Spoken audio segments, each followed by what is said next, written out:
Bismillahirrahmanirrahim. This is lecture number 2 from the human respiratory system and the topic name is mechanism of breathing. तो previous lecture में हमने human respiratory system या respiratory tree या फिर reverse respiratory tree को detail में देखा था, जिसमें सबसे पहले हमने देखा oral cavity, then oral cavity के बाद आदम्स एप्पल, देन यूविला का रोल आ गया, देन उसके बाद फेरिंग्स, लैरिंग्स के कार्टिलेजेस, उसके बाद ट्रैकिया, फेरिंग्स को थ्रॉट भी बोलते हैं। उससे रिलेटेड फुल इन डिटेल जितनी भी डिस्कशन थी वो सारी हमने कंप्लीट कर ली थी। तो आज के जो लेक्चर है मैकेनिज्म ऑफ ब्रीथिंग, हम ज़्यादा डिटेल्स में नहीं जाएंगे, सिर्फ वही डिटेल्स करेंगे जो एमडी कैट के लिए इंपॉर्टेंट है। ये वैसे कोई लेक्चर वगैरह आपको टेक्स्ट बुक के हवाले से देखें तो उसके लिए इंपॉर्टेंट है, उस हवाले से ही इसकी डिस्कशन करेंगे। बिकॉज लास्ट टाइम कुछ बच्चों ने कमेंट्स किए थे कि एमडी कैट के लेक्चर सिर्फ उसी डिटेल्स के लिए बनाए, ज़्यादा डिटेल्स ऐड ना की जाए। तो इसीलिए हम इस चीज़ को फॉलो करेंगे। नंबर 2, आपको पता है ना कि जब कोई टॉपिक कवर करते हैं एमडी कैट का तो चंद एक बुक से लाजमी तौर पे कंसल्ट किया जाता है। उनमें से पहली बुक है पंजाब टेक्स्ट बुक और दूसरी बुक होती है फेडरल बोर्ड की बुक। बिकॉज इन्हीं दो बुक्स में से ये पेपर कंडक्ट किया जाता है। तो दैट्स वाई हम दोनों बुक्स को देखेंगे, उनमें से कौन कौन सी डिटेल्स हैं, कैसे ये मैकेनिज़्म हो रहा है, तो हम डिटेल्स के अंदर देखेंगे, इसको समझेंगे। देखें, सबसे पहले ब्रीथिंग की अगर हम बात कर लें तो हमने एक ब्रीथिंग और रेस्पिरेशन में पहले तो फ़र्क समझिए, राइट। तो व्हाट इज़ रेस्पिरेशन? देखें, अगर मैं यहाँ पे लिख लेता हूँ this one is a environment. Okay जी, इन्वायरमेंट से जब कोई भी ह्यूमन बीइंग है वो एयर को अपनी बॉडी के अंदर लेके जाएगा। देखें, इन्वायरमेंट से ह्यूमन बीइंग कभी भी ऑक्सीजन को लेके नहीं जाता, बल्कि किसको लेके जाता है? एयर को लेके जाएगा। और एयर के अंदर आपको पता है कि 78% जो है वो नाइट्रोजन भी होती है, 21% ऑक्सीजन होती है, 0.04% कार्बन डाइऑक्साइड होती है, वाटर वेपर्स होते हैं, डस्ट पार्टिकल्स होते हैं। तो वो सारे के सारी चीज़ें कहाँ पर जाएंगे? वो आपके एयर पासेज वे के अंदर चले जाएंगे। यानी कि एयर पासेज वे जो आपका कंडक्शन जोन है, कंडक्शन जोन के रास्ते से होते होते हुए फाइनली लंग्स तक पहुँच जाएंगे। और लंग्स के अंदर मैंने आपको बताया था कि कितने एल्वेलाई होते हैं, हरी अब 350 मिलियंस। तो 350 मिलियंस लंग्स के अंदर एल्वेलाई होते हैं जहाँ पर ये चले जाएंगे। अब देखिए, यहाँ से लेके इन्वायरमेंट से जो एयर लंग्स तक पहुँचेगी, इस मैकेनिज़्म को क्या नाम देंगे? ये जो मैकेनिज़्म है ना, हवा का इन्वायरमेंट से लंग्स के अंदर इंटर होने के मैकेनिज़्म को हम क्या नाम दे देंगे? हम कहेंगे this one is known as इसको हम बेटा नाम दे देंगे वेंटिलेशन का नाम दे देंगे। क्या नाम दे देंगे? वेंटिलेशन का नाम दे देंगे। या फिर इसका हम दूसरा लफ्ज़ लिखना चाहिए यहाँ पर, तो हम इसको कहेंगे this one is known as pulmonary respiration. इसको हम क्या नाम दे देंगे? इसके बेटा आप नाम दे देंगे पल्मोनरी रेस्पिरेशन, क्योंकि हमारी बॉडी के अंदर जो गैसेस एक्सचेंज है वो लंग्स के ज़रिए से हो रहा है। दैट्स वाई हमारी बॉडी में, देखें, रेस्पिरेशन पहले समझिए, रेस्पिरेशन और ब्रीथिंग में फ़र्क क्या है। तो हमारी बॉडी के अंदर जो रेस्पिरेशन है that is known as pulmonary respiration होती है। तो पॉइंट 1 आपको क्लियर होना चाहिए। नंबर 2, अब जो लंग्स है यानी कि जो एल्वियोलाई है, एल्वियोलाई में गैसेस पहुँच गई। वहाँ पर पहुँचने के बाद एल्वियोलाई को, अगर हमने कल लास्ट टाइम पढ़ा था, एल्वियोलाई की जो वाल होती हैं उसमें हमें 2 तरह के सेल्स देखने को मिलते हैं। उनमें से एक होते हैं टाइप 1 सेल्स, दूसरे होते हैं टाइप 2 सेल्स। जो टाइप 1 सेल्स हैं, एक होते हैं जिसको नेमेटोसाइट्स का नाम देते हैं, जो कि गैसेस एक्सचेंज में इन्वॉल्व होते हैं। और एक सेल्स ऐसे होते हैं जो इसके अंदर एक सरफेक्टेंट प्रोड्यूस करवाते हैं, जो कि गैसों के तबादले के लिए या टेंशन्स प्रोवाइड करने के लिए, जो कि एल्वियोलाई को कोलैप्स होने से बचाएगा, जिसको हम नाम क्या देते हैं? सरफेक्टेंट का नाम देते हैं। अब देखें, अगर हम एल्वियोलाई की बात करते हैं तो एल्वियोलाई की जो मेम्ब्रेन है, यहाँ पर आपको कुछ स्केमस एपिथेलियम सेल्स की मिलकर बनी होती है। एल्वियोलाई की जो मेम्ब्रेन है it is made up of squamous epithelium cells. और एल्वियोलाई के ऊपर नेटवर्क किस चीज़ का होता है? कैपिलरी का नेटवर्क होता है। तो ये मैंने आपके सामने एक कैपिलरी बना दी, राइट। तो बेटा अगर हम कैपिलरी की बात करें ना, तो कैपिलरी की जो अंदर वाली वॉल होती है, ये वाली कैपिलरी की अंदर वाली साइड जो होती है ना, ये एक लाइनिंग होती है सेल्स की। उस लाइनिंग को हम नाम देते हैं this one is known as endothelial linings. Capillary की वॉल जो है, वहाँ पर जो सेल्स हैं वो कौन से सेल्स होते हैं? Endothelial cells. एंडोथीलियल सेल्स की बाहर वाली साइड पर इसकी आती है कैपिलरी की एक बेसमेंट मेम्ब्रेन। कैपिलरी की कौन सी होती है? Basement membrane. इसी तरह से अगर हम एल्वियोलाई की बात करते हैं तो एल्वियोलाई में कौन से सेल्स आ गए? स्केमस एपिथेलियम सेल्स। और बाहर वाली साइड पर क्या आ गई? बेसमेंट मेम्ब्रेन आ गई। अब यहाँ पर देखिए 4 मेन स्ट्रक्चर्स मिल रही हैं। एक आपके पास स्केमस एपिथेलियम सेल्स जो कि एल्वियोलाई के हैं। नंबर 2 आपके पास basement membrane of the alveoli. और नंबर 3 आपके पास आ गया basement membrane of the capillary. और नंबर 4 आपके पास कैपिलरी के अंदर सेल्स कौन से हैं? कौन से सेल्स हैं जी? Endothelial cells. एंडोथीलियल सेल्स जो हैं, ये 4 चीज़ें मिलके क्या बनाती हैं? इनके ज़रिए से गैसों का एक्सचेंज होना है। इनके ज़रिए से गैसेस का एक्सचेंज होगा, यानी कि जो ऑक्सीजन होगी वो एल्वियोलाई से निकल कर कहाँ पर आ जाएगी? कैपिलरी के अंदर आ जाएगी। और कैपिलरी से कार्बन डाइऑक्साइड निकल कर कहाँ पे चली जाएगी? एल्वियोलाई के अंदर चली जाएगी। और ये जो मैकेनिज्म आपको दिखाया जा रहा है, यानी कि हवा का, एयर का इन्वायरमेंट से लंग्स तक जाने को मैकेनिज्म को नाम देंगे वेंटिलेशन। उसके बाद लंग्स में मौजूद एल्वियोलाई से गैसेस का एक्सचेंज, एल्वियोलाई से ऑक्सीजन का ब्लड में जाना और ब्लड से कार्बन डाइऑक्साइड का निकल कर एल्वियोलाई में आना, इस मैकेनिज्म को क्या नाम देंगे? इसको नाम देंगे एक्सटर्नल रेस्पिरेशन। क्या नाम दे देंगे? एक्सटर्नल रेस्पिरेशन का नाम देंगे। और ये आ गया हमारा एक्सटर्नल रेस्पिरेशन आ गया, राइट। तो तीसरी चीज़ आपने और क्या याद रखना है, अब ये जो रेस्पिरेशन है या एक्सटर्नल रेस्पिरेशन है, ये कैसे हो रहा है? ये आपने कहना है कि ये रेस्पिरेटरी सरफेस के ज़रिए से हो रहा है। External respiration takes place with the help of respiratory surface. और अगर हम रेस्पिरेटरी सरफेस की बात करें तो रेस्पिरेटरी सरफेस में कितनी तरह के सेल्स इन्वॉल्व हैं? 4 टाइप्स के। कौन कौन से? Number 1 endothelial cell of capillary, number 2 basement membrane of capillary, number 3 basement membrane of alveoli, number 4 it is the squamous epithelium cells. कौन से आगे? Squamous epithelium cells. तो ये 4 तरह के जो सेल्स हैं ये असल में मिलकर रेस्पिरेटरी सरफेस बना रहे हैं, जिसकी मदद से गैसेस का क्या हो जाएगा? एक्सचेंज होता है। तो ये जो मैकेनिज्म है, यानी कि लंग्स में से ब्लड में ऑक्सीजन का एंटर होना, ब्लड में ऑक्सीजन का एंटर होना और कार्बन डाइऑक्साइड का बाहर निकलना, ये जो छोटा सा मैकेनिज्म है इसको क्या नाम दे देंगे? This one is known as a external respiration का नाम दे देंगे, राइट। तो ये आ गई एक्सटर्नल रेस्पिरेशन। अब एक्सटर्नल रेस्पिरेशन के बाद नेक्स्ट क्या होगा? ये जो ब्लड होगा, अब इस ब्लड को क्या नाम देंगे? हम कहेंगे ये जो ब्लड है इसमें ऑक्सीजन ऐड हो चुका है, तो ये ब्लड कौन सा आ गया? Oxygenated blood. देखिए ऑक्सीजनेटेड ब्लड का मतलब क्या होता है? ऑक्सीजनेटेड ब्लड का मतलब ये होता है कि भाई अगर हमारे पास 100 ml ब्लड है ना, 100 ml ब्लड, तो 100 ml ब्लड के अंदर हमें कितनी ऑक्सीजन देखने को मिलेगी? 20 ml क्या होगी? ऑक्सीजन होगी, राइट। समझ आ गई ना बात? 100 ml ब्लड के अंदर ऑक्सीजनेटेड ब्लड एक ऐसा ब्लड जिसमें 100 ml ब्लड में कितनी ऑक्सीजन होती है? 20 ml ऑक्सीजन होती है। और इसका मतलब ये नहीं होता कि इस ब्लड में कार्बन डाइऑक्साइड नहीं है, इस ब्लड में भी क्या होती है? कार्बन डाइऑक्साइड होती है। यहाँ से एमसीक्यू फ्रेम किया जा सकता है कि जब ब्लड के अंदर ऑक्सीजन ऐड होती है तो उस प्रोसेस को हम क्या नाम देते हैं? उसको क्या ऑक्सीडेशन कहते हैं या ऑक्सीजनेशन कहते हैं? क्या लगता है, क्या कहते हैं? ऑक्सीडेशन क्या ऑक्सीजनेशन? जब ब्लड में ऑक्सीजन ऐड होता है। अरे ऑक्सीजनेशन बेटा, ये वाकई में ऑक्सीजनेशन होती है, ये ऑक्सीडेशन कभी भी नहीं होती। अब इसको ऑक्सीजनेशन क्यों कहते हैं? ये ऑक्सीडेशन क्यों नहीं होती? क्योंकि बेटा जब ब्लड के अंदर ऑक्सीजन ने ऐड होना है, देखिए ब्लड हम कहते हैं हमारे पास ब्लड होता है, ब्लड के अंदर हमारे पास जो मेन ब्लड सेल्स हैं जो ऑक्सीजन को ट्रांसपोर्ट करते हैं that is a RBC. RBC के अंदर एक पिगमेंट होता है जो कि ब्लड ट्रांसफर करता है, दैट इज़ अ हीमोग्लोबिन होता है, राइट। अब हीमोग्लोबिन को अगर आप गौर से देखें तो इसमें 2 पार्ट्स आते हैं। हीमोग्लोबिन का पता है ना आपको? एक मैच्योर आरबीसी के अंदर 95% हीमोग्लोबिन है। हीमोग्लोबिन में 2 पार्ट है, पहला पार्ट होता है हीम और दूसरा पार्ट कौन सा होता है? ग्लोबिन। अब अच्छी ये जो ग्लोबिन पोर्शन होता है, राइट, इस ग्लोबिन पोर्शन के साथ जाके कार्बन डाइऑक्साइड ने अटैच होना है, हीम पोर्शन के साथ ऑक्सीजन ने अटैच होना होता है। तो आपको ये चीज़ याद रखनी है कि असल में जब आपके पास हीम ग्रुप कौन सा होता है बेटा? Fe2 आयरन होता है ना, कहते हैं कि आयरन जो है वो हमारी बॉडी में पाया जाता है तो वो हीमोग्लोबिन बनाता है। तो ये Fe2 हीम ग्रुप जो है इसके साथ ऑक्सीजन जाके बाइंड होना है। तो आपको ये चीज़ याद रखनी है यहाँ पर कि हीमोग्लोबिन। अच्छा देखिए मैं कह रहा हूँ कि ये ऑक्सीजनेशन प्रोसेस है। ऑक्सीजनेशन प्रोसेस ये इसलिए होता है बिकॉज जब ऑक्सीजन जाकर हीम ग्रुप के साथ अटैच करेगी ब्लड के, उस वक्त इस हीम ग्रुप की जो वैलेंसी है ये चेंज नहीं होगी। लेकिन ऑक्सीडेशन प्रोसेस एक ऐसा प्रोसेस होता है जिसमें ऑक्सीडेशन स्टेट क्या होती है? चेंज होती है। ऑक्सीजनेशन में ऑक्सीडेशन स्टेट चेंज नहीं होती और इस केस में भी ऑक्सीडेशन स्टेट चेंज नहीं हो रही। दैट्स वाई हम इसको क्या नाम दे देंगे? हम कहेंगे कि ये आपके पास कौन सा है? ये ऑक्सीजनेशन है, ये ऑक्सीडेशन नहीं होती, राइट। अब देखें ऑक्सीजनेटेड ब्लड किधर जाएगा? ऑक्सीजनेटेड ब्लड बेटा जाएगा हर सेल के पास, हर टिश्यू के पास जाएगा और उसको जाके क्या करेगा? ऑक्सीजन प्रोवाइड कर देगा। ऑक्सीजन हर सेल हर टिश्यू में जाएगी, राइट। तो बेटा जब ऑक्सीजन ब्लड से निकलकर हर सेल हर टिश्यू में जाएगी उसको हम नाम दे देंगे सेलुलर रेस्पिरेशन। उसको हम नाम दे देंगे सेलुलर रेस्पिरेशन, उसको हम नाम दे देंगे टिश्यू रेस्पिरेशन और उसी को हम नाम दे देंगे इंटरनल रेस्पिरेशन। तो मैंने 3 लफ्ज़ लिख दिए हैं, internal respiration, cellular respiration and tissue respiration. ये कौन सा है? जब ब्लड से ऑक्सीजन निकल कर कहाँ पर जाएगा? टिश्यू में जाएगा, सेल में जाएगा, तो ये इंटरनल रेस्पिरेशन हो गया। अब देखें वापस बेटा जो टिश्यू में से कार्बन डाइऑक्साइड निकली, कार्बन डाइऑक्साइड निकल कर किसके साथ बाइंड करगी?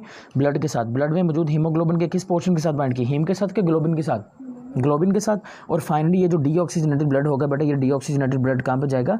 लंग्स में वापस आ जाएगा और लंग्स में वापस आने के बाद कहाँ पे चला जाएगा? इन्वायरमेंट में वापस बाहर निकाल दिया जाएगा। अब ये टोटल मैकेनिज्म आपको देखने को मिला बेटा। इस टोटल मैकेनिज्म को हम क्या नाम दे देंगे? This one is known as a respiration. Respiration के अंदर ही वेंटिलेशन आता है, रेस्पायरेशन के अंदर ही एक्सटर्नल रेस्पायरेशन आता है, और रेस्पायरेशन के अंदर ही इंटरनल सेलुलर रेस्पायरेशन आते हैं। तो होप सो आपको रेस्पायरेशन समझ में आ गया, राइट। अब हम देखते हैं कि एक ब्रीथ क्या होता है, राइट। देखिए, अगर हम ब्रीथिंग की बात करते हैं तो जो ब्रीथिंग है वो असल में रेस्पायरेशन का एक स्टेप है। What is breathing? Breathing is a step of respiration. यानी कि बेटा इसका मतलब क्या हुआ, ये जो बेटा प्रोसेस है, यानी कि हवा का लंग्स में इंटर होना, राइट, ताकि क्या हासिल किया जा सके? ऑक्सीजन। और हवा का बॉडी से बाहर निकलना, हवा का लंग्स से बाहर निकलना, ताकि किस चीज़ को निकाला जा सके? कार्बन डाइऑक्साइड को निकाला जा सके। बेटा इस छोटे से स्टेप का नाम क्या है? ब्रीथिंग। रेस्पिरेशन और ब्रीथिंग दोनों डिफरेंट चीज़ें हैं। ये टोटल जो मैकेनिज्म आपको दिखाया गया है, ये टोटल मैकेनिज्म कहलाएगा रेस्पिरेशन। और ब्रीथिंग क्या है? Breathing is a step of respiration. Breathing कौन सा स्टेप है? हवा का बॉडी के अंदर इंटर होना, लंग्स में इंटर होना, और कार्बन डाइऑक्साइड का लंग्स से बाहर निकलना। हम इसको नाम दे देंगे, this one is known as a, क्या नाम दे देंगे? ब्रीथिंग, या पल्मोनरी रेस्पिरेशन बोल सकते हो, या फिर वेंटिलेशन का नाम दे देंगे। पल्मोनरी रेस्पिरेशन इसको इसलिए कह रहे हैं बिकॉज यहाँ पर आपके लंग्स इन्वॉल्व है ना, राइट, तो इसीलिए हम इसको नाम दे देंगे पल्मोनरी रेस्पिरेशन। अच्छा, इसके अलावा कुछ और भी रेस्पिरेशन की टाइप्स होती हैं, जैसे कि बकोफेरेंजियल रेस्पिरेशन फ्रॉग के अंदर पाई जाती है, क्यूटेनियस रेस्पिरेशन स्किन के जरिए से होती है, ब्रैंकियल रेस्पिरेशन गिल्स के जरिए से मछलियों में हो रही है, और हमारे अंदर पल्मोनरी रेस्पिरेशन होती है। Is it clear? ओके जी, अब ब्रीथिंग समझ में आ गया। ब्रीथिंग वो मैकेनिज्म है जिसमें बाहर की हवा लंग्स में जाएगी और लंग्स से हवा बाहर निकल जाएगी, उसको क्या नाम दे देंगे? ब्रीथिंग। यानी कि इसमें दो बेसिक स्टेप आ जाते हैं, इसके दो सब स्टेप्स होते हैं। इसमें पहला जो सब स्टेप होता है उसको हम नाम देते हैं, this one is known as a inhalation. पहले सब स्टेप का नाम क्या होता है? इंस्पायरेशन। इंस्पायरेशन का नाम दे देंगे, ये आगे पहला स्टेप। ठीक होगी बात? ये है पहला स्टेप। अब इंस्पायरेशन क्या होता है, ज़रा इसको समझने से पहले हमें दो चीज़ें लाजमी पता होनी चाहिए। Number 1, external intercostal muscles. External intercostal muscles, एक ये पता होना चाहिए आपको। नंबर 2, आपको एक और चीज़ का पता होना चाहिए, डैट इज़ द डायाफ्राम। तो पहले मैं आपको इन दोनों चीज़ों के बारे में बताता हूँ, देन हम समझते हैं कि ये कैसे काम करता है। फिर हम ये देखेंगे नॉर्मल हालात में कैसे काम हो रहा है। फिर हम ये भी देखेंगे कि एक वो फीमेल जो कि प्रेगनेंसी की हालत में है, कुछ 7 या 8 मंथ्स चल रहा है, उस वक्त कौन सी रेस्पिरेशन होती है, उसमें कैसे गैसेज एक्सचेंज होता है। फिर हम ये भी देखेंगे यहाँ पर कि डायाफ्राम कितना मूव करेगा, राइट, और किस तरह से यहाँ पे डिफ्यूजन का मैकेनिज्म होता है। आपने पहले प्रीवियस क्लासेस में पढ़ा होगा कि डिफ्यूजन के ज़रिए से गैसेस का एक्सचेंज हो रहा है, तो आज आप डिटेल में देखेंगे कैसे डिफ्यूजन के ज़रिए से गैसेस का एक्सचेंज होता है। नंबर 1 देखें, ये सपोज़ कर लेते हैं, ये यहाँ पर एक ना हम एक बॉडी बना लेते हैं एक इंसान के, सिर्फ for the sake of understanding, अपनी ना समझ बूझ के लिए। ये एक कोई शख्स खड़ा है इस तरह से, तो बस आप इसकी ना बॉडी को समझिए ज़रा। देखिए, ये उसका आ गया जो थोरेसिक रीजन, ये पहले तो आ गई ये सीने वाली हड्डी जिसको हम नाम दे देंगे चेस्ट बोन का, राइट, ये वाला स्टर्नम, ये आ गई चेस्ट बोन। उसके बाद ये आपकी आ गई, ये आ गई आपकी रिब्स। हमारी बॉडी में कितनी टोटल रिब्स होती हैं? 12 पेयर्स होते हैं। कितने होते हैं? 12 पेयर्स का मतलब कितनी रिब्स? 24 रिब्स होती हैं। बेटा ये जो रिब्स हैं, ये रिब्स किसके साथ अटैच हो रही हैं? आपके स्टर्नम के साथ अटैच हो रही है ना। तो यहाँ पर 12 रिब्स तो नहीं मैं बना रहा, बस आप इसको याद रख लें। रिब्स की अगर हम बात करें तो रिब्स की भी 3 कैटेगरीज होती हैं। नंबर 1, आपके पास एक रिब होती है जिसको हम नाम देते हैं आपके पास फ्री फ्लोटिंग रिब्स, एक आपके पास होती हैं ट्रू रिब्स, एक होती हैं फॉल्स रिब्स। अब ट्रू रिब्स, फॉल्स रिब्स और फ्री फ्लोटिंग रिब्स, तीनों रिब्स के बारे में आपको पता होना चाहिए। तो सबसे पहले देख लेते हैं true ribs, then second number पे देखते हैं फॉल्स रिब्स, और तीसरे नंबर पे कौन सी? Free floating ribs. अब फ्री फ्लोटिंग जो रिब्स हैं ये डायाफ्राम से रिलेटेड है, फ्री फ्लोटिंग रिब्स। अच्छा जी, बेटा ट्रू रिब्स कौन सी होती हैं? वो रिब्स जो स्टर्नम के साथ डायरेक्टली अटैच है। देखें, ये है स्टर्नम, ये आगे रिब। अगर रिब स्टर्नम के साथ डायरेक्टली अटैच है with the help of intercostal muscle, बेटा ये जो मसल है जो रिब को स्टर्नम के साथ अटैच कर रहा है, वो muscle what is intercostal, inter का मतलब दरमियान, तो वो मसल जो रिब को किसके साथ अटैच कर रहा है? चेस्ट बोन के साथ, स्टर्नम, इसको स्टर्नम बोलते हैं, राइट। क्या बोलेंगे? स्टर्नम। तो जो स्टर्नम के साथ उसको अटैच करेगा उसको क्या नाम दे देंगे, उसको नाम देंगे इंटरकॉस्टल मसल्स। अब मैंने कहा कि पहले जो 7 रिब्स हैं 1 2 3 4 5 6 7, ये पहली 7 रिब्स बेटा डायरेक्टली तौर पर जाके ना ऐसे अटैच होती हैं किसके साथ, स्टर्नम के साथ। अब पहली 7 रिब्स को क्या नाम देंगे, ट्रू रिब्स। ऐसी रिब्स जो स्टर्नम के साथ डायरेक्टली तौर पर अटैच हैं वो कौन सी रिब्स हैं, ट्रू रिब्स। फॉल्स रिब्स कौन सी होती है बेटा, ऐसी रिब्स जो स्टर्नम से डायरेक्टली अटैच नहीं होती। जैसा कि बेटा पहली 7 रिब्स ट्रू रिब्स हैं, आगे 8 से लेकर जो 10 तक 3 रिब्स होती हैं ये फॉल्स रिब्स हैं। ये देखो rib number 8, rib number 9 and rib number 10, गौर से देखें, क्या ये स्टर्नम से अटैच है, नहीं, ये जाके किसके साथ अटैच हो रही हैं, they are attach to the rib number 7। ये इंटरकॉस्टल मसल्स की वजह से स्टर्नम से अटैच तो हो रही हैं लेकिन डायरेक्टली तौर पर नहीं अटैच हो रही। किस मसल, किस रिब के साथ जाकर अटैच हो रही हैं, 7 के साथ, राइट। तो बेटा ये 7 के साथ जाके अटैच हो रही हैं। अब ये होगी फॉल्स रिब्स, ऐसे रिब्स जो डायरेक्टली अटैच ना हो, किसी दूसरे रिब्स के इंटरकॉस्टल मसल्स की अटैच हो। और बेटा फ्री फ्लोटिंग रिब्स जो अटैच ही ना हो, फ्री फ्लोटिंग रिब्स जो अटैच ही ना हो उनको नाम दे देंगे फ्री फ्लोटिंग रिब्स। अब बेटा ये हमारा आ गया सीने वाला हिस्सा जिसको आप नाम दे देंगे थोरैसिक रीजन का, थोरैसिक रीजन का नाम दे देंगे। और ये आपका आ गया हमारा पेट वाला हिस्सा जिसको हम क्या नाम दे देंगे, अप लंबर रीजन का नाम दे देंगे।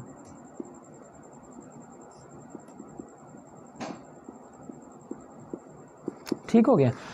अब बेटा ये जो रीजन्स हैं आपके, इधर देखो, ये जो आपके 2 रीजन्स हैं थोरैसिक रीजन और लंबर रीजन, इधर यहाँ पर ना मसल्स के नीचे वाली साइड पर इस तरह से ना एक यू शेप स्ट्रक्चर है। मस्जिद का गुंबद देखा ना आपने, मस्जिद का गुंबद जो होता है वो इस शेप के अंदर होता है, राइट, ऐसे है ना। तो आपके बॉडी के अंदर ना इस तरह से एक स्ट्रक्चर पाया जाता है, ठीक है। एक मसल होता है, एक स्पेशल किस्म का मसल होता है, उस मसल को क्या नाम देंगे, डायाफ्राम। उस मसल को क्या नाम देंगे, diaphragm. What is diaphragm, diaphragm वो हिस्सा, वो मसल है जो हमारे चेस्ट कैविटी को, हमारे पेट वाला जो हिस्सा है उससे क्या करता है, सेपरेट करता है। समझ में आ गई बात। अब बेटा ये जो डायाफ्राम समझ में आ गया, इंटरकॉस्टल मसल समझ में आ गया आप लोगों को। अब हम ज़रा देखते हैं इस चीज़ के बारे में। अच्छा, डायाफ्राम जो है ये बेटा गैसेस के एक्सचेंज में इन्वॉल्व है, यानी कि सपोज डैट ये इन्वॉल्व कैसे है इसको ज़रा एक बार देख लें। देखें, इंस्पायरेशन एक ऐसा मैकेनिज्म, इनटेक ऑफ एयर, बस सिंपल याद रखें। इंस्पायरेशन में क्या है, इनटेक ऑफ एयर, हवा का बॉडी के अंदर जाना, उसको क्या नाम दे देंगे, इंस्पायरेशन का नाम दे देंगे, बस सिंपल सा याद रखें। ड्यूरिंग इंस्पायरेशन मैकेनिज्म कौन सा होना है वो देखिए। देखें ज़रा खुद ऑब्जर्व करिए, जब आप सांस ले रहे हैं तो आपकी रिब्स किधर जा रही हैं, इधर देखो ज़रा, आप अभी देख लो। जब हम सांस लेते हैं तो हमारा जो इंटरकॉस्टल मसल्स हैं ये कॉन्ट्रैक्ट हो रहे हैं। इंस्पायरेशन के दौरान हमारे इंटरकॉस्टल मसल्स बेटा क्या हो रहे हैं, कॉन्ट्रैक्ट हो रहे हैं। इंटरकॉस्टल मसल्स कॉन्ट्रैक्ट हो रहे हैं, तो आपके इंटरकॉस्टल मसल्स कॉन्ट्रैक्ट होने से रिब्स कहाँ पे मूव कर रही हैं, ऊपर। देखो ज़रा, हो गया नहीं, हो रहा है ना। जब during the inspiration intercostal muscles contract किए तो रिब्स किधर मूव की, ऊपर। उसी वक्त इंस्पायरेशन के दौरान डायाफ्राम के मसल्स कॉन्ट्रैक्ट करेंगे, और डायाफ्राम बेटा ये आपके पास देखें, अभी आपको थोड़ा सा ऐसे दिखाई दे रहा है ना, राइट। ये डायाफ्राम बेटा सीधा हो जाएगा, डायाफ्राम नीचे को मूव कर जाएगा। डायाफ्राम किधर मूव कर जाएगा, नीचे को मूव कर जाएगा। समझ में आ गई बात। पहला लफ्ज़ मैंने क्या बोला, during the inspiration intercostal muscles contract, as a result the ribs moves upward and diaphragm muscles also contract. Diaphragm भी कॉन्ट्रैक्ट हो रहा है, और डायाफ्राम के कॉन्ट्रैक्ट होने से जो डायाफ्राम है वो किधर मूव करके जा रहा है, नीचे को मूव करके जा रहा है, कुछ इस तरह से। ये है, ये ऊपर को आ गया, ये नीचे को चला गया। जब इस तरह से बेटा, इस तरह से, यानी कि ये आपके आ गई रिब्स, ये आ गया डायाफ्राम। जब रिब्स ऊपर आ गए, डायाफ्राम नीचे चला गया, तो ये नीचे जो स्पेस है वो क्या हो गई, इंक्रीज हो गई। तो बेटा जब इस तरह से ये मूव करेगा ना, तो यहाँ पर जो सीने में खुला है वो इंक्रीज हो जाएगा। जब सीने में स्पेस इंक्रीज होगा तो बेटा क्या होगा, जो लंग्स होंगे वो फैल जाएंगे। जब लंग्स फैलेंगे तो एयर प्रेशर में डिफरेंस आ जाएगा। हमारा जो एटमॉस्फेरिक प्रेशर है वो होता है जी 760 millimetre of mercury, 760 millimetre of mercury होता है, राइट। अब आपने यही चीज़ याद रखनी है कि हमने तो ये पढ़ा था कि भाई गैसेस एक्सचेंज किसके ज़रिए से होता है, डिफ्यूजन के ज़रिए से। अब डिफ्यूजन कौन सा मैकेनिज्म होता है, जल्दी से बताओ ज़रा, व्हाट इज़ डिफ्यूजन, हाई से लो की जानिब, राइट। अब यहाँ पे देखना, हाई से लो की जानिब जाएंगे हम लोग। हुआ कुछ यूँ कि हवा का प्रेशर कितना है इन्वायरमेंट में, 760 मिलीमीटर ऑफ मरकरी, तो हुआ क्या, during inspiration intercostal muscles contract, diaphragm muscles contract. जब दोनों कॉन्ट्रैक्ट हुए उसके नतीजे में क्या हुआ कि आपके डायाफ्राम जो रिब्स हैं वो ऊपर चले गई, डायाफ्राम नीचे आ गया। अब कितना नीचे आया वो भी आपको याद रखना है, 1 सेंटीमीटर। डायाफ्राम कितना नीचे आएगा, सिर्फ 1 सेंटीमीटर आएगा, ज़्यादा नहीं आएगा। जब डायाफ्राम 1 सेंटीमीटर नीचे आएगा उसके नतीजे में लंग्स के ऊपर प्रेशर डिक्रीज हो जाएगा। फिजिक्स की एक इक्वेशन है P = F/A, राइट। अब ये इक्वेशन हमें कहती है कि pressure is inversely proportional to area. अगर एरिया बढ़ेगा तो प्रेशर क्या हो जाएगा, कम। अब देखो इन दोनों मूवमेंट से प्रेशर एरिया जो है वो इंक्रीज हुआ ना चेस्ट कैविटी में। जब एरिया इंक्रीज हुआ तो लंग्स के ऊपर प्रेशर क्या हो गया, कम। जब लंग्स के ऊपर प्रेशर कम हो गया तो लंग्स के ऊपर प्रेशर के कम होने की वजह से क्या होगा कि बेटा जो बाहर की लंग्स के ऊपर प्रेशर कम होगा तो लंग्स के अंदर जो प्रेशर होगा वो कितना हो जाएगा, 758 मिलीमीटर ऑफ मरकरी हो जाएगा, 758 मिलीमीटर ऑफ मरकरी। अब बेटा लंग्स में कितना प्रेशर है, 758 मिलीमीटर ऑफ मरकरी, लेकिन बाहर कितना प्रेशर था।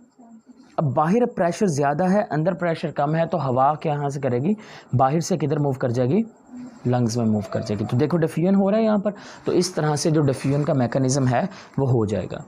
लेकिन ब्रीथिंग के दौरान या इंस्पायरेशन के दौरान 2 चीज़ें इन्वॉल्व हो रही हैं, एक तो इंटरकॉस्टल मसल्स और दूसरे डायफ्राम। अब आपको क्या लगता है इन दोनों में से कौन सी ऐसी चीज़ है जो ब्रीथिंग में इन्वॉल्व होती है, जो इंस्पायरेशन और एक्सपायरेशन में ज़्यादा इन्वॉल्व होती है, इंटरकॉस्टल मसल्स की डायफ्राम? Diaphragm, very good. ये डायाफ्राम होते हैं कितने परसेंट, 75%, 75%, यानी कि 70% ऑलमोस्ट सही पहुंच गए। तो 75% जो डायाफ्राम है वो इन्वॉल्व होता है और 25% जो कौन होंगे, एक्सटर्नल इंटरकॉस्टल मसल्स होते हैं। अच्छा आपको पता है कि जो डायाफ्राम है, मुझे बताइए ये कौन से मसल्स हो सकते हैं। 3 तरह के मसल्स पढ़े थे आपने, smooth muscles, cardiac muscles and skeletal muscles. तो डायाफ्राम जो होता है इसको हम एक नाम देते हैं, हम कहते हैं जो डायाफ्राम होता है it is a phrenic muscles. Diaphragm को जनरल इन्फॉर्मेशन में बता देते हैं, इसको हम क्या कहते हैं, फेनरिक मसल्स का नाम भी देते हैं। तो बच्चे इसको फेनरिक मसल भी बोलते हैं। तो मुझे आपने ये बताना है कि डायाफ्राम कौन से मसल है, स्मूथ, स्केलेटल के कार्डियक? हरी अब कार्डियक तो बेटा हार्ट में होते हैं, वो तो हो ही नहीं सकता। तो पीछे बचे 2, स्मूथ या स्केलेटल? स्मूथ नहीं हो सकते, पीछे एक ही बच गए, डैट इज़ अ स्केलेटल। अब ये स्केलेटल मसल्स क्यों हैं, देखिए सपोज डैट, क्या आप अपनी मर्जी से सांस रोक सकते हो? मर्जी से सांस रोक सकते हो? रोक सकते हैं हम लोग मर्जी से। जब आप डाइविंग करते हो तो 1-2 मिनट के लिए हम अपने सांस रोक सकते हैं। फ़र्ज़ करो अगर हमारा डायाफ्राम के जो मसल्स हैं ये स्मूथ मसल्स होते तो क्या आप अपनी मर्ज़ी से सांस रोक पाते? क्या आप अपनी मर्ज़ी से लंबा बोल पाते? क्या आप वो जो गाना गाते हैं, राइट, तो क्या वो इतना लंबा सुर लगा पाते? नहीं लगा पाते। तो इट्स मीन्स डैट कि हमारे जो फेनरिक मसल्स होते हैं ये कौन से मसल्स हैं, स्केलेटल मसल्स होते हैं। यानी कि इन मसल्स के ऊपर हमारा कुछ ना कुछ कंट्रोल लाजमन तौर पे होता है। तो क्या आपको लगता है कि हम खुद अपना सांस रोक के मर सकते हैं? क्या हम अपना ब्रीथ खुद रोक के डेथ हो सकती है हमारी? खुद ब्रीथ रोकेंगे अपनी मर्ज़ी से? अगर आप मरना चाहें इस तरह से, यानी कि यू वांट टू डाई, आप अपना खुद ही ब्रीथ स्टॉप करके, क्या ऐसी डेथ हो सकती है आपकी कि नहीं? That is not possible. बेटा हम सांस अगर रोक भी लेना अपनी विल के साथ भी, मैंने अब सांस नहीं लेना, I will have to be die, तो हम ज़्यादा से ज़्यादा 2 मिनट तक या 1.5 मिनट तक रोक पाएंगे। उसके बाद क्या होगा, अब क्यों नहीं रोक पाएंगे, क्योंकि बेटा इस तरह से कभी भी आपकी डेथ नहीं हो सकती। उसके बाद क्या होगा, आपकी बॉडी के अंदर कार्बन डाइऑक्साइड की जो अमाउंट है ना वो इतनी कि ज़्यादा हो जाएगी ना, वो जाकर क्या करेगी, आपका जो मेडुला ऑब्लंगेटा है, medulla oblongata is the second largest portion of the brain after the cerebellum. No it's not a medulla oblongata, it is cerebellum. Cerebrum सबसे बड़ा पार्ट है, सेरिब्लम दूसरा पार्ट है, तो मेडुला ऑब्लंगेटा नहीं आता, इसको भूल जाएं। तो मेडुला ऑब्लंगेटा जो है वो ब्रीथिंग मैकेनिज्म में इन्वॉल्व होता है। तो जब बॉडी के अंदर कार्बन डाइऑक्साइड ज़रूरत से ज़्यादा बढ़ जाएगा ना, तो ज़रूरत से ज़्यादा कार्बन डाइऑक्साइड के बढ़ने की वजह से मेडुला ऑब्लंगेटा से इतने स्ट्रॉन्ग रिफ्लेक्सेस प्रोड्यूस होंगे कि आपको ज़बरदस्ती सांस लेना ही पड़ेगा। तो इस वजह से आपकी ऐसे डेथ नहीं हो सकती। क्लियर होगी बात। तो बेटा ये तो हमने देख लिया कि एक सिंपल सा मैकेनिज्म किस तरह से इंस्पायरेशन का हो रहा है। अब हम देखते हैं कि इंस्पायरेशन का जो मैकेनिज्म है वो किस तरह से रेस्ट की हालत में होता है और किस तरह से जब हम एक्सरसाइज करते हैं उस वक्त कैसे हो रहा है। देखें, अगर हम रेस्ट की हालत की बात करते हैं, रेस्ट की हालत में क्या होता है कि हमारा जब हम नॉर्मली तौर पर बैठे हैं ना तो उस वक्त भी इंस्पायरेशन, सांस अंदर लेके जा रहे हैं ना, इंस्पायरेशन हो रहा है। तो देखिए कैसे होगा रेस्ट की हालत में। रेस्ट की हालत में ना बेटा बाहर का एटमॉस्फेरिक प्रेशर कितना होता है, 760 मिलीमीटर ऑफ मरकरी। और रेस्ट की हालत में हमारे इंटरकॉस्टल मसल्स कॉन्ट्रैक्ट करेंगे, डायाफ्राम मसल्स कॉन्ट्रैक्ट करेंगे। इंटरकॉस्टल मसल्स के कॉन्ट्रैक्ट करने से रिब्स ऊपर जाएंगे, डायाफ्राम नीचे जाएगा। जब नीचे जाएगा तो लंग्स फैलेंगे, जब लंग्स फैलेंगे तो एयर प्रेशर लंग्स में क्या हो जाएगा, डिक्रीज हो जाएगा। अब लंग्स में एयर प्रेशर कितना डिक्रीज होगा, सिर्फ बेटा 2 मिलीमीटर ऑफ मरकरी, यानी कि 758 mml ऑफ मरकरी का प्रेशर होगा किधर, लंग्स में।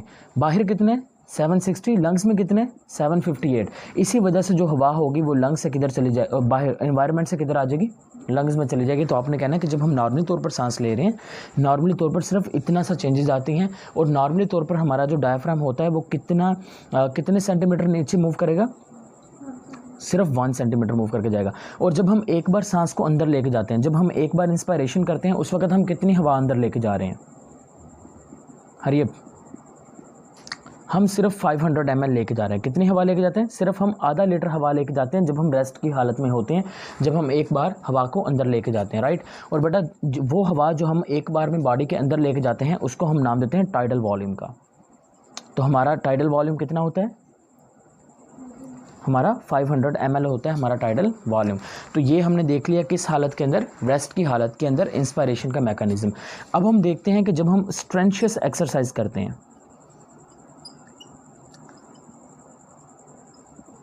स्ट्रेंशियस एक्सरसाइज में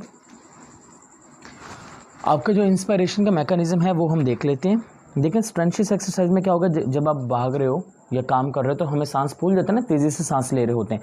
नॉर्मल हालात में आप कितना सांस लेते हो 1 मिनट में, 16 से 20 दफ़ा। कितनी दफ़ा, 16 से 20 दफ़ा। लेकिन स्ट्रेंशियस एक्सरसाइज में हम 16 से 20 दफ़ा नहीं लेते, हम ज़्यादा लेते हैं। तो कैसे ज़्यादा लेते हैं वो भी देख लेते हैं। बेटा बाहर का एटमॉस्फेरिक प्रेशर इतना ही रहना है, 760 मिलीमीटर ऑफ मरकरी।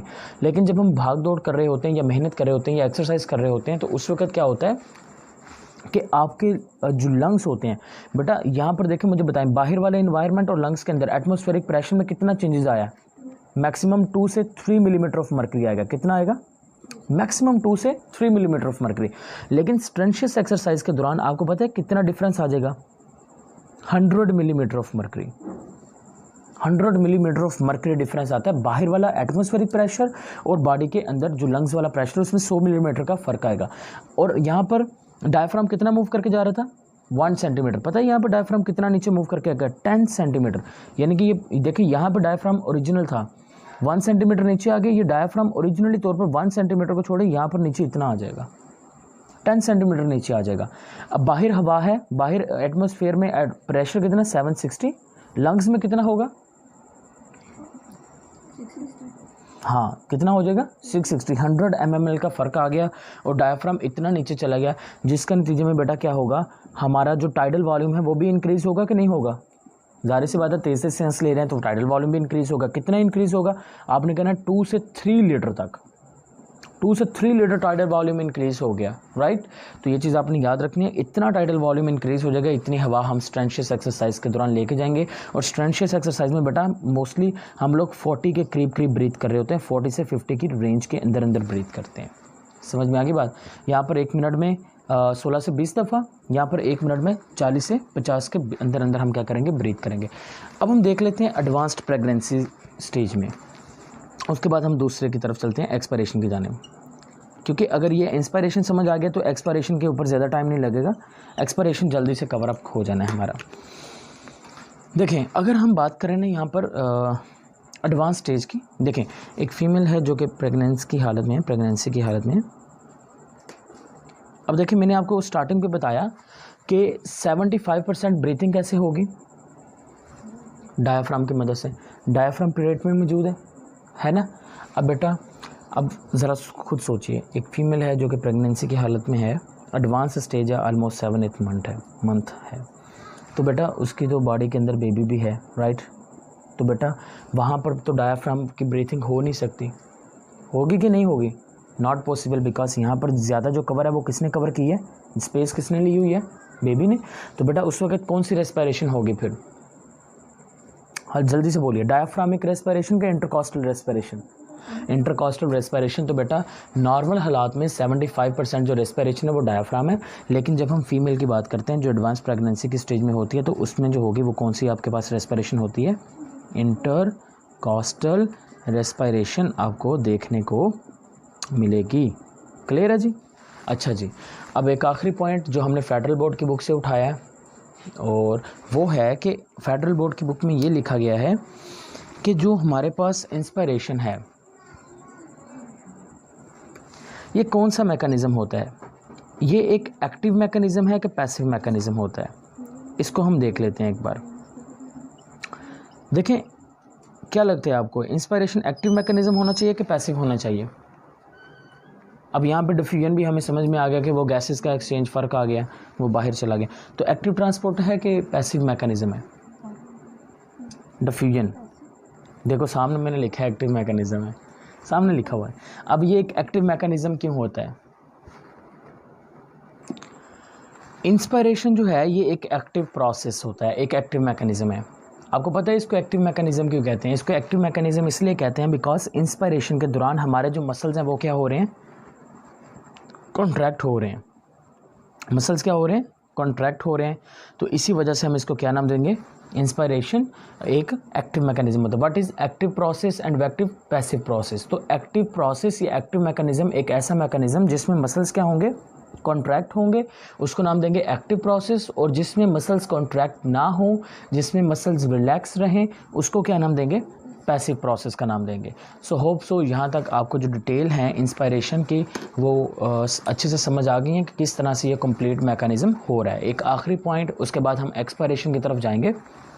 देखें इंस्पिरेशन से पहले ना बेटा जो रिब्स होती हैं वो ना इस तरह से होती हैं, मीन्स यहाँ पे मैं बना के दिखाता हूँ आपको। ये देखें, suppose that this one is a sternum, ये स्टर्नम है और ये हमारे फ़र्ज़ कर लो 2 रिब्स आ गए, राइट। बेटा ये जो रिब्स होती हैं ना ये इस तरह से टेढ़ी सी होती हैं नीचे को ऐसे। इंस्पिरेशन से पहले रिब्स ऐसे टेढ़ी हैं, लेकिन जैसे ही हम इंस्पिरेशन करते हैं तो इंस्पिरेशन के दौरान जो रिब्स होती हैं ना बेटा ये ऐसे एलिवेट हो जाती हैं।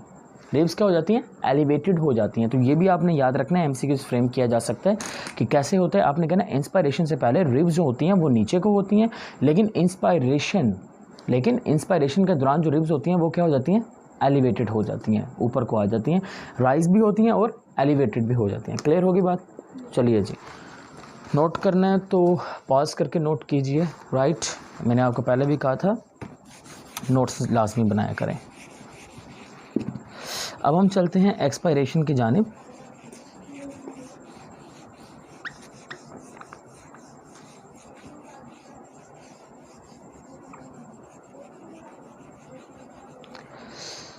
देखें, breathing is basically divided into 2 steps. 2 steps में डिवाइड है। पहले स्टेप का नाम क्या था? इंस्पिरेशन, और दूसरे स्टेप का नाम क्या होगा? एक्सपायरेशन। इंस्पिरेशन का मतलब इनहेलेशन जो कि एक एक्टिव प्रोसेस है, और एक्सपायरेशन या एक्सिलेशन, राइट, जो कि एक पैसिव प्रोसेस होगा। ये किस तरह से पैसिव प्रोसेस होगा ये भी समझना है, लेकिन सबसे इम्पोर्टेंट बात बताऊं क्या है?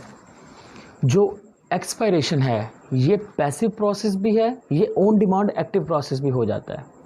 अब ये कैसे एक्टिव प्रोसेस होता है वो भी देखते हैं। टॉपिक नेम इज एक्सपायरेशन, या दूसरा नाम क्या है? एक्सिलेशन।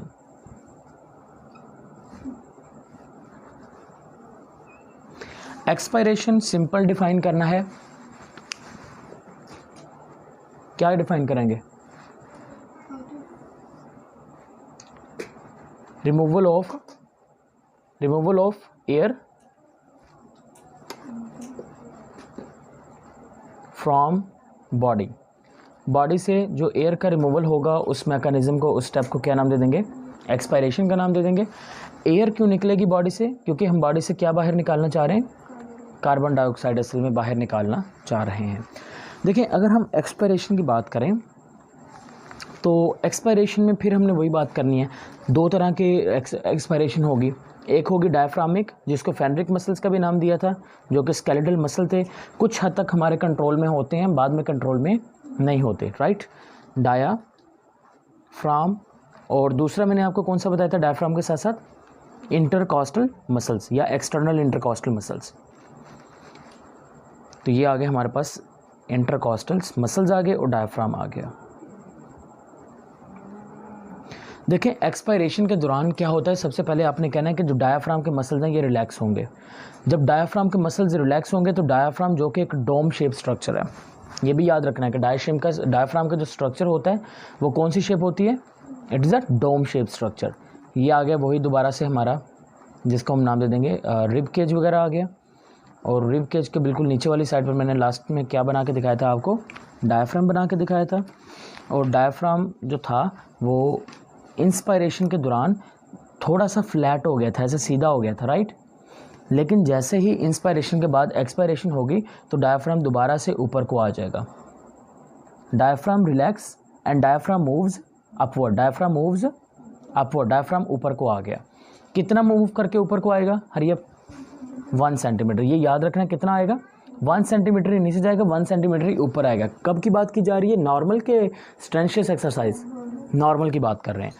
और इंटरकॉस्टल मसल्स भी रिलैक्स होंगे, इंटरकॉस्टल मसल भी यहाँ पर क्या होंगे, रिलैक्स होंगे। जब इंटरकॉस्टल मसल्स रिलैक्स होंगे तो इंटरकॉस्टल मसल्स के रिलैक्स होने से जो रिब्स होंगी वो किधर मूव करेंगे, रिब्स पहले अपवर्ड गई थी, अब रिब्स कहाँ पर आ जाएंगे, डाउनवर्ड आएंगे। बेटा जब रिब्स डाउनवर्ड चली गई और आपका जो डायाफ्राम है ये ऊपर की जानिब आ गया, उसकी वजह से जो आपकी स्पॉन्जी शेप या स्पॉन्जी नेचर के जो लंग्स होंगे उनके ऊपर प्रेशर क्या हो जाएगा, बढ़ जाएगा।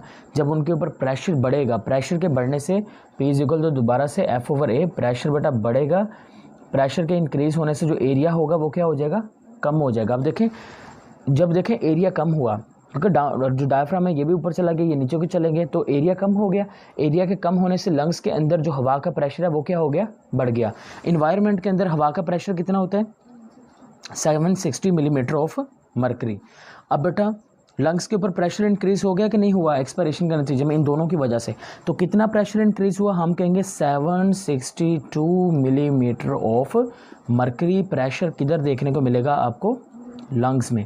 अब लंग्स में प्रेशर ज़्यादा हो गया, बाहर हवा में प्रेशर कम है, तो बेटा क्या हवा लंग्स से बाहर इन्वायरमेंट में मूव करेगी डिफ्यूजन के ज़रिए से, बिल्कुल करेगी, क्योंकि हमने यही तो कहा कि ज़्यादा से कम की जानिब। तो इसी वजह से जो आपके बॉडी के अंदर वाली हवा होती है वो मूव करके कहाँ पे चली जाती है, बाहर चली जाती है। अब मुझे आप खुद बताइए कौन सा मैकेनिज़्म है, क्या ये आपके पास एक्टिव प्रोसेस है कि क्या ये एक पैसिव प्रोसेस है। It is a passive process. ये एक पैसिव प्रोसेस क्यों है, क्योंकि यहाँ पर देखें जो रिब्स हैं क्या उनके मसल्स जो हैं वो कॉन्ट्रैक्ट कर रहे हैं, क्या आपके पास इंटरकॉस्टल के मसल्स कॉन्ट्रैक्ट कर रहे हैं, नहीं कर रहे हैं ना, रिलैक्स हालत में है ना। तो इसी वजह से हम इसको क्या नाम देंगे, पैसिव प्रोसेस का नाम देते हैं। लेकिन आपको ये चीज़ याद रखनी चाहिए कि सम टाइम ये एक्टिव प्रोसेस भी हो जाता है। सपोज डैट मैं आपको बताता हूँ, ये एक्टिव प्रोसेस में भी चेंज हो जाता है। देखिए नॉर्मल हालात में जब आप सांस बाहर निकाल रहे हैं तो ये एक पैसिव प्रोसेस है, क्योंकि ये नीचे चला गया, वो ऊपर आ गया, रिलैक्स हो गया। सांस बाहर निकालो ज़रा, अब और निकालो, ठीक है, इधर देखें, ये सांस बाहर निकाल दी मैंने, अब और निकालूंगा। जब हम जोर लगा के और निकालने की कोशिश करेंगे उसके नतीजे में आपकी ये जो पेट वाले मसल्स हैं ये कॉन्ट्रैक्ट हो जाएंगे, आपकी ये मसल्स दोबारा से क्या होना शुरू हो जाएंगे, कॉन्ट्रैक्ट होना शुरू हो जाएंगे। तो हम कहेंगे कि उस वक्त जो रेस्पिरेशन है वो पैसिव नहीं है, उस वक्त कौन सी है, समझ आ गई बात। नॉर्मल हालात में एक्सपायरेशन जो है वो एक पैसिव प्रोसेस है। लेकिन जब हम जैसे कि एक मैं आपको सिंपल एग्जांपल देता हूँ, वो जो शादी ब्याह के मौके पे वो एक बाजी वगैरह नहीं बजा रहे होते हैं, उसमें वो फूंक मार रहे होते हैं, तो एक लंबे अरसे के लिए, एक लंबे टाइम के लिए, लंबे ड्यूरेशन के लिए, 2 मिनट के लिए उनको वो हवा फूंकना पड़ता है, उसके अंदर ब्लो करना पड़ती है एयर को। तो जब वो एयर को ब्लो करते हैं, नॉर्मल हालात में वो एयर ब्लो कर रहे हैं, लेकिन उनको ज़ोर लगा के हवा को ब्लो करना पड़ता है। तो उस वक्त जो एक्सपायरेशन होगी वो पैसिव नहीं कहलाएगी, वो क्या कहलाएगी, एक्टिव मैकेनिज्म कहलाएगी। तो समझ में आ गई बात। 1 सेंटीमीटर ऊपर गया, 2 मिलीमीटर का फ़र्क आ गया, हवा बाहर निकल गई, और हवा के बाहर निकलने को क्या नाम दे देंगे, एक्सपायरेशन। ये नॉर्मल हालात में हो गया। स्ट्रेंशियस एक्सरसाइज में आप खुद बताते जाएँ क्या होता रहेगा, उसी मैकेनिज्म को उल्ट करते जाना है स्ट्रेंशियस एक्सरसाइज के दौरान। और स्ट्रेंशियस एक्सरसाइज के दौरान उसी मैकेनिज़्म को आपने उल्ट करते जाना है। और बेटा आपकी हवा बॉडी से कितनी बाहर निकलेगी, दोबारा से 500 ml ही जाएगी। आपकी लंग्स कैपेसिटी कितनी होती है, 5 लीटर। आपके लंग्स की कैपेसिटी कितनी होती है, 5 लीटर होती है। कुछ बुक्स है कि गाइटन की बुक है मेडिकल की, उसमें उसने लिखा है 5.6, वो एक इंटरनेशनल बुक है, उन्होंने 5.6 लिखा है। लेकिन हमारी जो पंजाब टेक्स्ट बुक है, ये फेडरल बोर्ड है, उसमें 5 लीटर लिखा गया। तो that is your lungs capacity. Strenuous exercise के दौरान बेटा क्या क्या मूवमेंट आएंगी, सेम वही बात, diaphragmatic muscles relax, upward intercostal muscles relax, downward intercostal muscles relax, और रिब्स कहाँ पे चलेंगे, रिब्स डाउनवर्ड, जिसके नतीजे में बेटा जो एरिया है वो कम होगा, प्रेशर बढ़ जाएगा। अब प्रेशर कितना बढ़ेगा, क्योंकि हम तेज़ी से भाग रहे हैं ना, तो प्रेशर कितना फ़र्क आएगा दोबारा से, 100 ml का, कितना 100 ml का। इन्वायरमेंट के अंदर 760 ml होगा, लेकिन लंग्स के अंदर जो डिफरेंस आ जाएगा वो कितने का आएगा, 100 ml का डिफरेंस आ जाएगा लंग्स और बाहर वाले इन्वायरमेंट के बीच में। जब इतना फ़र्क आ जाएगा उसके नतीजे में क्या होगा बेटा, देखें 100 ml का फ़र्क का मतलब कि कितना हो जाएगा लंग्स के अंदर प्रेशर, हाँ वेरी गुड, कितना आएगा 860 ml हो जाएगा। अब देखो लंग्स के अंदर 860 ml हो गया, बाहर है 760 ml, तो लंग्स के अंदर की हवा बहुत तेज़ी से बाहर निकल के जाएगी। और बेटा कितनी एट अ टाइम हम एक्सचेंज कर रहे होंगे, हरी अब 2 लीटर से 3 लीटर के बीच में हम जो हवा होगी वो बाहर निकाल रहे होंगे। तो ये हमारा आ गया स्ट्रेंशियस एक्सरसाइज के दौरान एक्सपायरेशन का mechanism. So hope so inspiration, expiration, breathing, ventilation, pulmonary ventilation, और उसके बाद हमने देखा कि टोटल रेस्पिरेशन किसको कहते हैं, एक्सटर्नल रेस्पिरेशन क्या है, इंटरनल रेस्पिरेशन क्या है, ब्रीथिंग क्या है, पल्मोनरी रेस्पिरेशन क्या है, वेंटिलेशन क्या है, मैकेनिज्म क्या है रिलैक्स हालत में।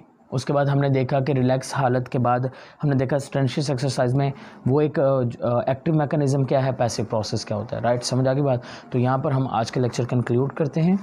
तो अगर कोई क्वेश्चन है तो वो आप लाजमी तौर पर पूछ सकते हो।